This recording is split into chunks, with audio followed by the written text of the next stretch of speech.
পৃথিবীতে একজন নবী নাই যিনি কাজ করে খান নাই। আজকে ইমামদের একটা সম্মেলনে আমি এই বক্তব্য রেখেছিলাম, জিজ্ঞেস করেছিলাম যে একজন নবীর নাম বলেন যিনি উম্মতের হাদিয়ার উপরে তার রিজেক, তার পরিবার নির্ভর করত, উম্মতেরা হাদিয়া না দিলে নবী আজকে না খেয়ে থাকবে। এইরকম কোন নবীর দুরবস্থা ছিল বলেন, আমাকে নাম বলেন। পারবেন?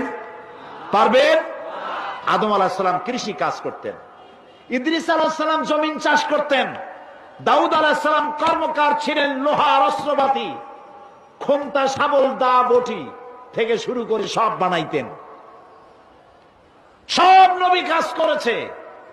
রাসূল করিম সাল্লাল্লাহু আলাইহি ওয়াসাল্লাম ব্যবসা করেছেন, ছাগলের রাখালগিরি করেছেন, সমস্ত আইম্মায়ে মুজতাহিদিন কাজ করেছেন। রাসূলুল্লাহ বলেছেন এই হাতের চাইতে এই হাতের দাম